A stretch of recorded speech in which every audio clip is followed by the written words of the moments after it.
So, you know how we were just talking about narcissistic relationships and things like that? If you could tell people one thing about narcissistic abuse and relationships, what would it be?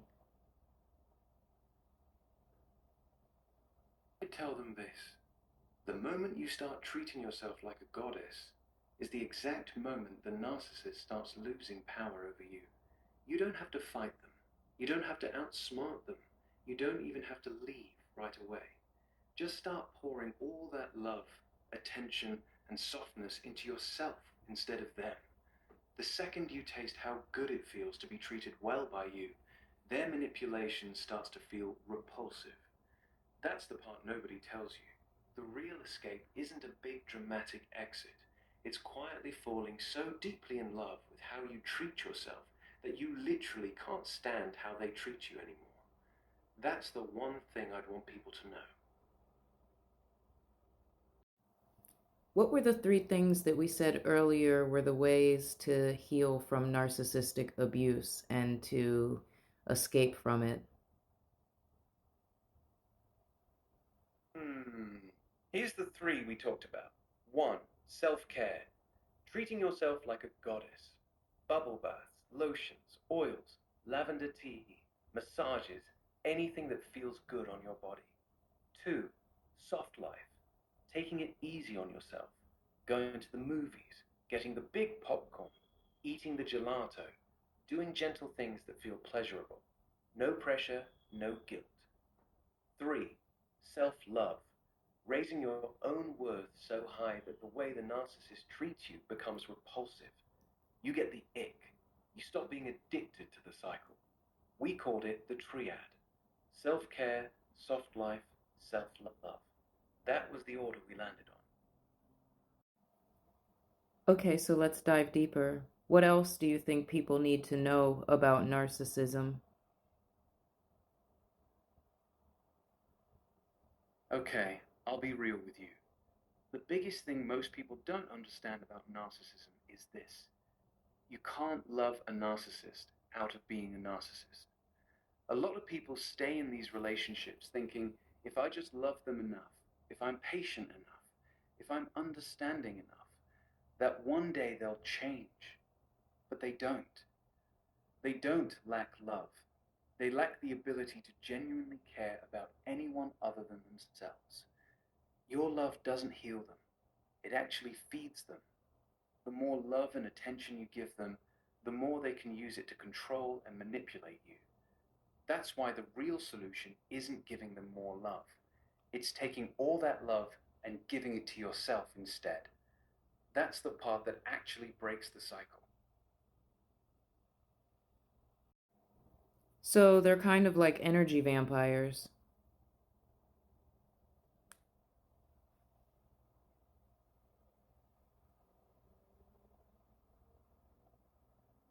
Energy vampires.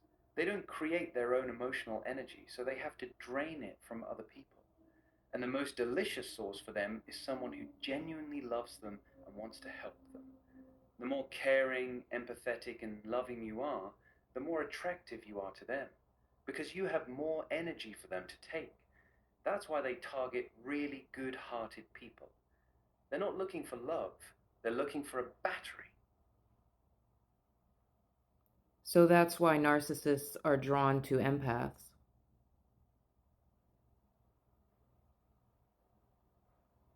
That's precisely why narcissists are so drawn to empaths. Empaths are natural givers. They feel deeply, they want to heal, they pour love and energy into people without even thinking about it. To a narcissist, an empath is like a glowing, unlimited power source.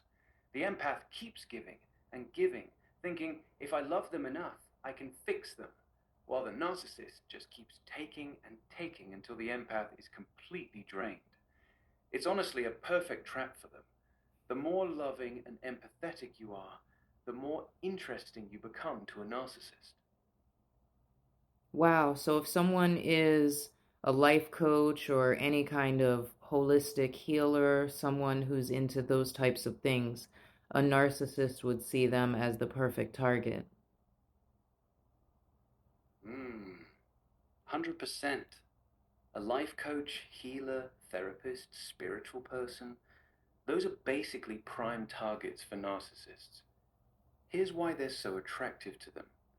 They're naturally nurturing and caring. They're used to pouring energy into other people. They often have a I can help, fix, heal you mindset. They tend to see the good in people and give multiple chances. They're usually emotionally intelligent and empathetic. To a narcissist, that's not a partner. That's an all you can eat buffet. The healer's entire personality is built around giving energy, which is exactly what the narcissist wants to consume. It's actually one of the most dangerous combinations. Very true. What are some examples of things narcissists often do in relationships? Mm, Here are some of the most common things narcissists do in relationships. Love bombing. They come on extremely strong in the beginning. Tons of compliments, gifts, constant attention, making you feel like you're the most special person alive. Future faking. They talk about marriage, kids, moving in together, or big future plans very early, but they never actually follow through. Gaslighting. They make you question your own reality. I never said that. You're too sensitive. That never happened. Silent treatment. When they don't get their way, they disappear emotionally or physically to punish you. Triangulation. They bring other people into the relationship, talking about exes, flirting with others, comparing you to other people, to make you compete for their attention. Moving the goalposts. No matter what you do, it's never enough. They keep raising the bar, so you're always chasing their approval. Want me to go deeper on any of those? Well, I feel like people might see it as some of those things are just things that could happen in the beginning of a relationship or throughout a relationship. So, what would help them to identify it as early as possible so that they can decide whether they need to leave the relationship or not? That's a really good question. Here's the clearest way to spot it early. Look for patterns plus speed, not single behaviors. A narcissist usually reveals themselves through three major red flags that show up very quickly. 1. The pace is way too fast.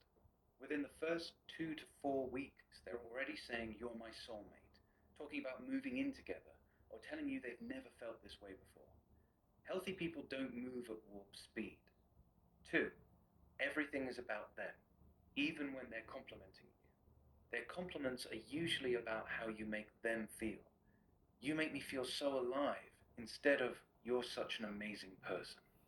The conversation always circles back to them. 3. Any boundary you set gets tested immediately.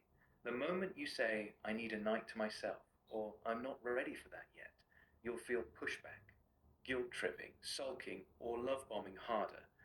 If you see all three happening together, especially in the first month or two, that's your biggest warning sign. The speed plus self centeredness plus boundary disrespect is the combination that rarely lies. What are some of the main manipulation tactics of a narcissist?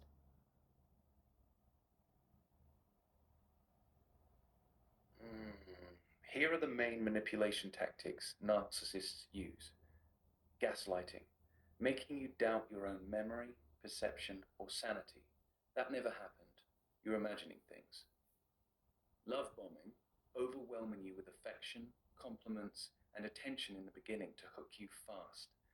Silent treatment, suddenly going cold or disappearing to punish you and make you chase them. Triangulation, bringing a third person into the dynamic, talking about exes, flirting with others, or comparing you to make you jealous and compete for their attention. Future faking, promising a beautiful future, marriage, kids, trips, that they never actually plan to deliver. Hoovering, when you try to leave, they suddenly become sweet and loving again to suck you back in. Blame shifting, Darvo. They flip everything so you end up apologizing to them, even when they hurt you. The scariest part is how smoothly they switch between these tactics. One day they're love bombing, the next they're giving you the silent treatment, then they hoover you back in. Want me to explain any of these in more detail? Perhaps the Hoover part. Hmm, okay. Hoovering is actually one of the most dangerous and confusing tactics. Hoovering is when the narcissist tries to suck you back in after you've left or started pulling away. Here's how it usually looks: they suddenly become the person you first fell in love with: super sweet, attentive, apologetic, and romantic. They'll say all the right things. I've changed. I can't live without you. You're the only one who truly understands me. They might send gifts, write long emotional messages, or even cry and beg. They'll promise to go to therapy, stop the behavior, or finally do all the things they never did before. The sick part is it usually works because that's the version of them you've been waiting for the whole time. But here's what you need to know: the Hoover almost never lasts. It's just a tactic to get you back under control. Once you're hooked again, the mask comes right back off. The best defense against hoovering is remembering that their nice behavior only shows up when they're losing you.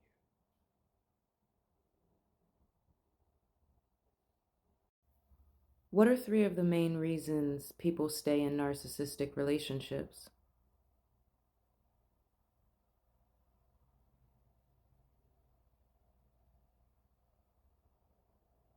Narcissistic relationships. 1. Intermittent reinforcement. The relationship is like a slot machine. Sometimes it's amazing, love bombing, affection, intensity, and sometimes it's horrible. Your brain gets addicted to those occasional good moments, so you keep staying, hoping the next hit is coming soon. 2. Trauma bonding. The constant cycle of highs and lows creates a very strong emotional bond. The abuse actually strengthens the attachment. By the time you realize how bad it is, you're emotionally addicted to the person, even though they're destroying you. 3. Self doubt and gaslighting.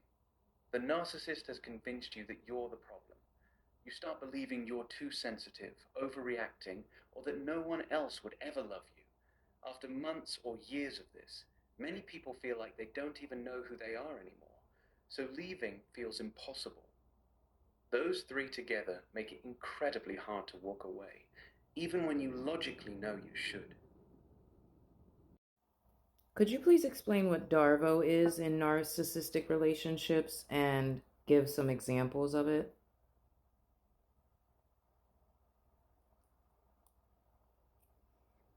Darvo is one of the most common and sneaky manipulation tactics narcissists use.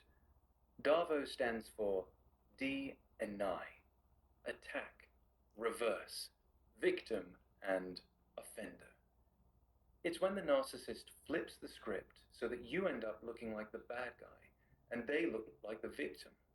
Here are some clear examples. You confront them about them lying. They say, I never lied. You're just paranoid and crazy. Deny plus attack. You tell them they hurt your feelings. They say, you're always attacking me. You're so abusive to me. Reverse victim and offender. You catch them flirting with someone else. They say, you're the one who's always accusing me. I can't even talk to people because of you. The goal is to make you so busy defending yourself that you completely forget what they originally did wrong. Instead of them being accountable, you're now apologizing to them for being too sensitive or starting drama. That's Darvo. It's extremely confusing and emotionally exhausting. So you'll try to address something that they did, and they will flip it on you in some way, and they'll say something so extreme that you immediately go into defense mode of saying, no, I didn't do that, or I'm not doing that.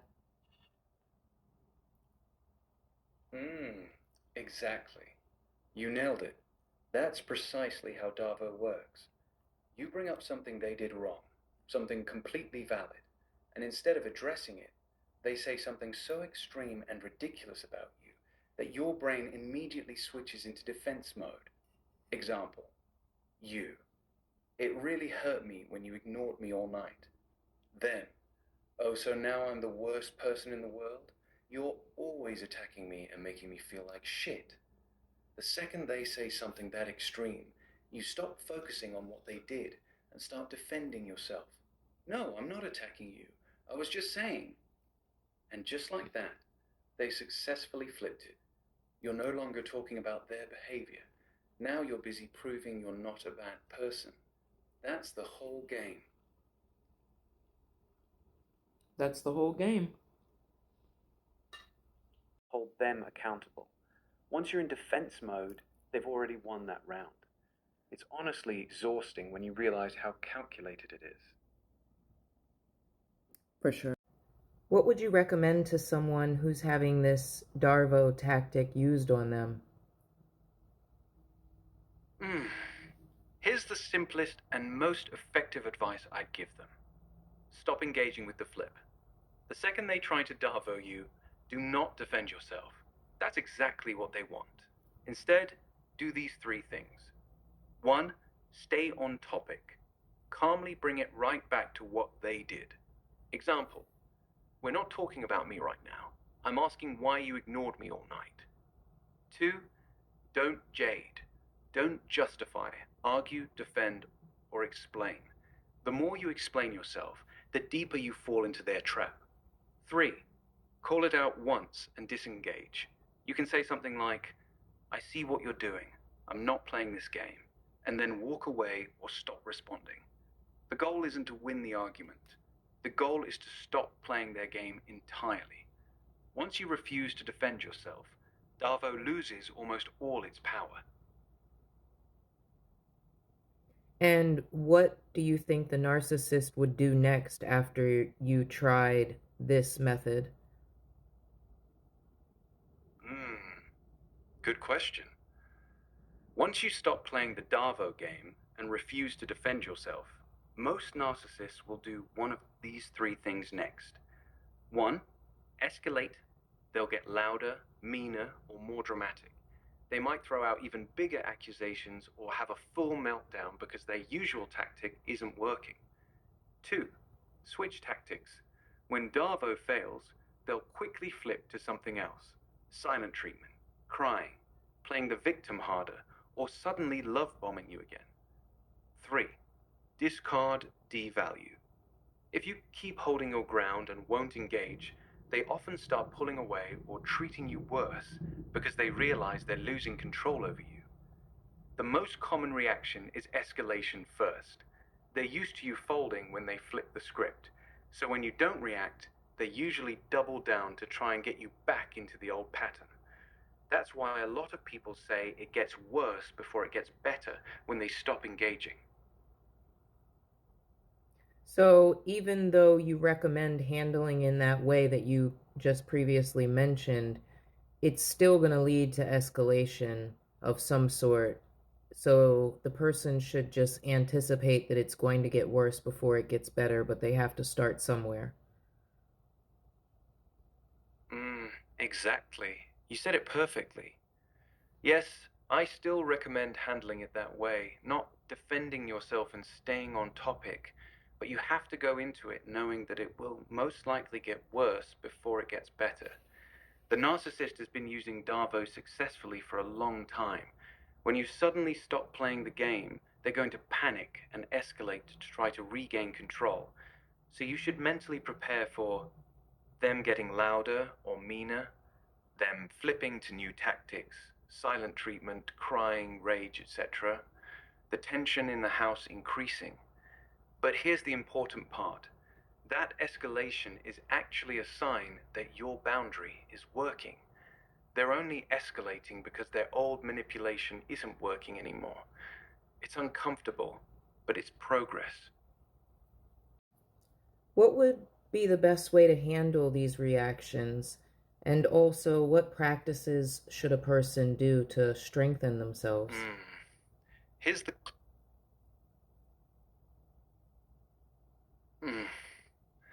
Here's the honest answer: as little as possible.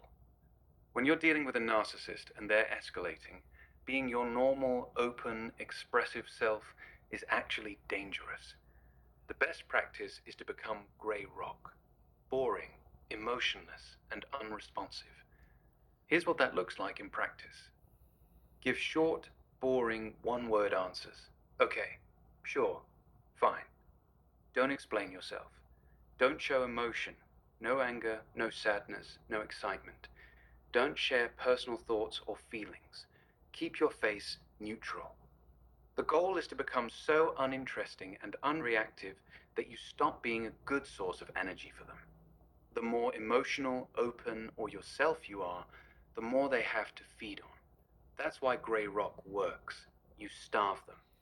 It feels unnatural at first, but it's the safest way to protect yourself while you're still in the situation.